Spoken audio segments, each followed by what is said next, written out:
मैं रोज कितने घंटे पढ़ाई करूं? यार ये दुनिया का इतना यूजलेस क्वेश्चन है ना। हम लोग अपने से ये नहीं पूछते कि मैं कितना आउटपुट दूं, कितना प्रोड्यूस करूं। हम अपने से ये पूछते हैं कि कितने घंटे पढ़ाई करें। कैल न्यूपोर्ट, जो कि इस बुक के ऑथर हैं deep work, rules for focused success in a distracted world, बोलते हैं work accomplished is equal to time spent into intensity of focus. अब टाइम स्पेंट तो आपकी श्रद्धा है, जितना आप टाइम स्पेंड करना चाहते हो आप कर सकते हो, लेकिन ये वीडियो फोकस की स्ट्रेटजीज के ऊपर है। अब आप सोचेंगे इस ऑथर ने किया क्या है, तो कैल ने पीएचडी करी है MIT से, मैसेच्यूसेट्स इंस्टीट्यूट ऑफ टेक्नोलॉजी, और उसके बाद अभी ये एज एन असिस्टेंट प्रोफेसर काम कर रहे हैं जॉर्ज टाउन यूनिवर्सिटी में। तो मुझे लगता है कि इन्होंने इतनी पढ़ाई तो की है कि ये हमें फोकस करने की स्ट्रेटजी तो पक्का दे सकते हैं। कैल के अकॉर्डिंग लोग दो तरीके से काम करते हैं, deep work and shallow work. अगर आप बिना किसी डिस्ट्रैक्शन के पूरी कंसंट्रेशन के साथ अपनी स्किल्स को इंप्रूव करते हो ताकि आप ज्यादा चीजें अचीव कर पाओ कम टाइम में, तो आप डीप वर्क कर रहे हो। जबकि अगर आप ऐसा काम करते हो जिसमें आपका ब्रेन यूज नहीं हो रहा और डिस्ट्रैक्शन के साथ भी वो काम हो सकता है, तो आप शैलो वर्क कर रहे हो। फॉर एग्जाम्पल, अगर आप काम करते करते अपनी ईमेल्स चेक कर रहे हो, हर पुश नोटिफिकेशन पर रिस्पॉन्ड कर रहे हो, बार बार फेसबुक फीड्स देख रहे हो, तो आप शैलो वर्क कर रहे हो। कैल बोलते हैं कि आजकल के डिस्ट्रैक्शन भरी दुनिया में डीप वर्क करना बहुत ज्यादा रेयर हो गया है, और इसीलिए ये स्किल बहुत ज्यादा वैल्यूएबल है। और फ्यूचर में जिसके पास भी ये स्किल होगी वो ही अपनी फील्ड में बेस्ट परफॉर्मर बनेगा, एक क्राफ्ट्समैन बनेगा। कैल बोलते हैं कि हमें डीप वर्क करने के लिए 4 चीजों का ध्यान रखना पड़ता है। पहला, सिंगल टास्किंग, दूसरा, जीरो डिस्ट्रैक्शंस, तीसरा, इंटेंस फोकस, और चौथा, एक्सटेंडेड पीरियड्स ऑफ टाइम।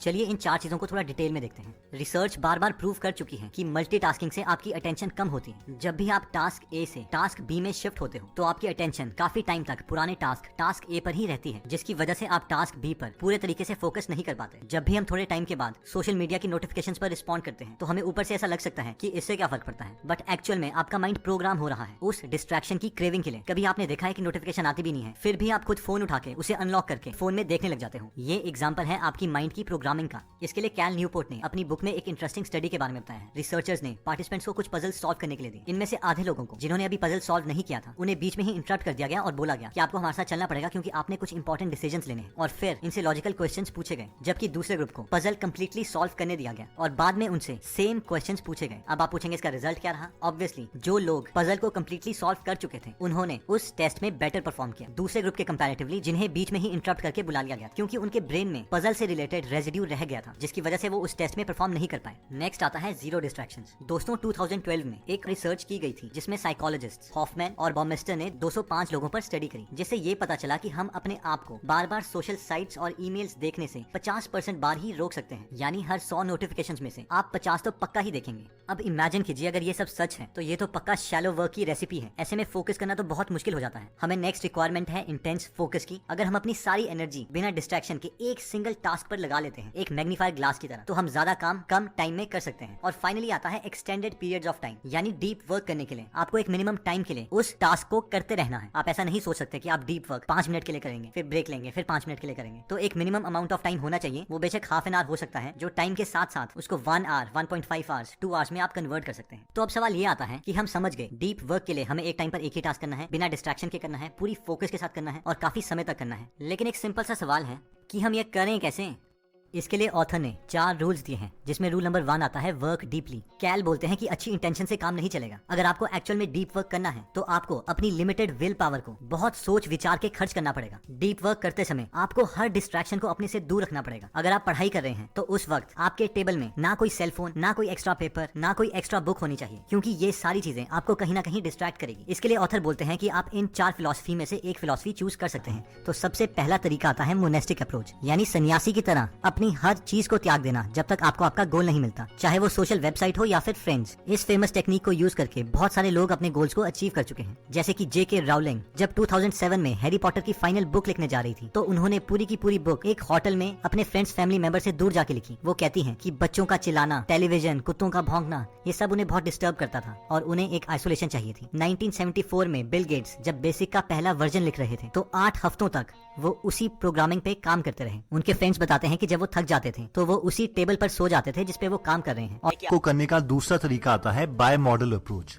इस अप्रोच में जब भी आप हाई प्रोडक्टिव काम करना चाहते हैं तो आप एक आइसोलेटेड जगह में चले जाते हैं और उस टाइम के लिए आप सारी डिस्ट्रैक्शन से दूर हो जाते हैं और उस काम पर प्री डिसाइडेड टाइम स्पेंड करने के बाद वापस नॉर्मल लाइफ में आ जाते हैं। रॉबर्ट कियोसाकी ने अपनी famous book rich dad poor dad लिखने के लिए इसी टेक्निक का इस्तेमाल किया था, जिसने उन्हें मिलियनेयर बना दिया। आप भी इस टेक्निक का इस्तेमाल करने के लिए लाइब्रेरी में जा सकते हैं या किसी ऐसे कमरे में जहाँ पर कोई ना आता हो, कोई नॉइज ना हो और आपके सेलफोन्स ऑफ हो।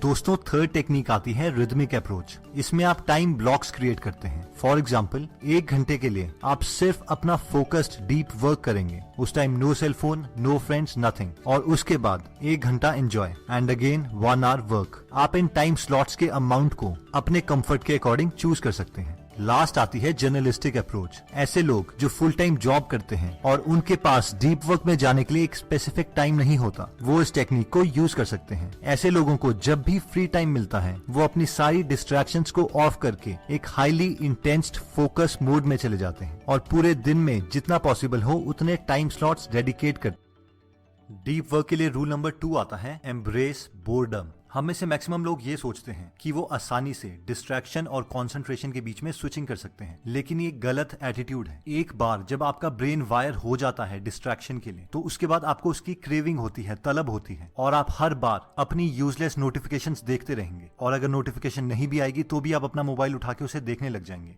इस पर कैल बोलते हैं कि जब भी आपको क्रेविंग हो अपना मोबाइल देखने की या डिस्ट्रैक्ट होने की, तो बार बार कॉन्शियसली अपने ब्रेन को अपने काम की तरफ फोकस करें। इससे धीरे धीरे आपकी डिस्ट्रैक्शन रेजिस्टिंग मसल्स बिल्ड होंगी और आप ज्यादा देर तक एक सिंगल टास्क पर डीप वर्क कर पाएंगे। इसलिए जब भी आप बोर होने लगे तो ऐसा नहीं होना चाहिए कि आप मोबाइल उठा के नेट सर्फिंग करने लगे। आपको अपने फ्री टाइम में भी डिस्ट्रैक्शन से दूर रहना पड़ेगा और अपनी विल पावर मसल को इम्प्रूव करना पड़ेगा। इसके लिए कैल बोलते हैं कि आपको पहले से ही प्लानिंग करनी पड़ेगी। आप अपना एक मॉर्निंग रूटीन बना सकते हैं जिसमें आप प्लान करेंगे कि आप पूरे दिन क्या क्या करेंगे। अगर आप सिर्फ इतना सा एक्स्ट्रा स्टेप भी कर लेते हैं तो आप अपनी मैक्सिमम डिस्ट्रैक्शंस अवॉइड कर पाएंगे। फॉर एग्जाम्पल, अगर आपको पता है कि जब भी आप किसी स्पेसिफिक रूट से जाते हैं तो वहां पे आपको फ्रेंड्स मिल जाते हैं जिनके साथ आपको घंटे बात करनी पड़ती है, तो आप पहले से ही प्लानिंग कर सकते हैं कि आप उस रास्ते से नहीं जाएंगे। इस तरीके से प्लानिंग करने पर आप अपनी मैक्सिमम डिस्ट्रैक्शन से बच सकते हैं। उसी तरीके से इस चीज की प्रैक्टिस कीजिए कि आप लोगों को जल्दी रिप्लाई नहीं करेंगे। यानी जब तक आपके फ्रेंड्स 3 या 4 मैसेजेस आपको कर नहीं देते तब तक आप उन्हें फेसबुक या व्हाट्सएप पर रिप्लाई नहीं करेंगे। उसी तरीके से हर फोन पहली बार में नहीं उठाएंगे। नेक्स्ट रूल आता है क्विट सोशल मीडिया। सर ये क्या बोल दिया आपने, सोशल मीडिया ना यूज करें? क्या हमने सोशल नहीं होना, हमारे फ्रेंड्स नहीं? अब सबसे पहली बात तो यह है कि मैं ये नहीं बोल रहा, ये ऑथर बोल रहे हैं। सेकंड, ऑथर बोलते हैं कि नोटिफिकेशंस आप में एक हैबिट क्रिएट कर देती है जिससे आप अपना सेल फोन नोटिफिकेशंस पर तो देखेंगे ही, लेकिन जब नोटिफिकेशंस नहीं भी आएंगी तो भी आप सिर्फ टाइम पास करने के लिए अपना मोबाइल खोल के फेसबुक देखने लग जाएंगे और आपको पता भी नहीं चलेगा कि आपने आधा घंटा इसी चीज पे वेस्ट कर दिया है। इसीलिए हमारे अंदर एक क्राफ्ट्समैन अप्रोच होनी चाहिए। यानी जब तक हमने क्लियरली डिफाइन नहीं कर दिया है कि इस टूल को यूज करने के जो बेनिफिट्स हैं वो बहुत ज्यादा है कंपैरेटिवली उसके नेगेटिव इफेक्ट्स हैं, तब तक हमें वो टूल यूज नहीं करना चाहिए। अब आप ये कम से कम 30 दिन तक ट्राई कर सकते हैं जब आप कोई भी सोशल मीडिया साइट यूज नहीं करेंगे, और उन 30 दिनों के बाद अपने से 2 सवाल पूछ सकते हैं। पहला, क्या मेरे 30 दिन बेहतर हो सकते थे अगर मैं ये सोशल साइट्स यूज करता? और सेकंड, क्या लोगों को फर्क भी पड़ा मेरी ये सोशल साइट्स ना यूज करने पर? और जेन्युइनली अगर देखा जाए तो एटलीस्ट फेसबुक सिर्फ उन लोगों के लिए ज्यादा बेनिफिशियल है जो इंटरनेट मार्केटिंग कर रहे हैं और उनका बिजनेस इन्हीं पर टिका है, और एक स्टूडेंट को इन सब चीजों के बहुत कम बेनिफिट्स हैं। नेक्स्ट आता है ड्रेन द शैलोज। कल मैंने 14 घंटे पढ़ाई की, मैं 16 घंटे पढ़ा। ये सारी चीजें हम ऐसे बताते हैं जैसे एक ऑनर है, जबकि कैल कहते हैं कि इसका मतलब है कि आप बहुत अनप्रोडक्टिव हैं, आप बहुत ज्यादा शैलो वर्क कर रहे हैं और बहुत कम डीप वर्क कर रहे हैं। अगर कोई इंसान वो चीज 6 घंटे में अचीव कर रहा है जो आप 15 घंटे में अचीव कर रहे हैं, तो आप बहुत कम प्रोडक्टिव हैं। और अगर आप भी प्रोडक्टिव होना चाहते हैं तो आपको 2 काम करने पड़ेंगे। सबसे पहले आपको ट्रैक करना पड़ेगा कि आप कितना टाइम वेस्ट करते हैं और कितना एक्चुअली डीप वर्क कर रहे हैं। आप देखेंगे कि 14 घंटे में से आप डीप वर्क सिर्फ 2 घंटे कर रहे हैं। और सेकंड, अपने पूरे दिन के 1-1 मिनट को शेड्यूल कीजिए कि आप कब सोएंगे, डीप वर्क कब करेंगे और सोशल टाइम कितना देंगे। ऑब्वियसली ये 100% फॉलो नहीं होगा, लेकिन आपको एक आइडिया देगा, डायरेक्शन देगा कि आपको अपना दिन किस तरीके से बिताना है। दोस्तों, हमने आपको ये सारी बातें कैल न्यूपोर्ट की बुक डीप वर्क से बताई है। तो अगर आप इनमें लिखे हुए बाकी आइडियाज को जानना चाहते हैं तो डिस्क्रिप्शन में दिए हुए लिंक पे जाके आप ये बुक खरीद सकते हैं।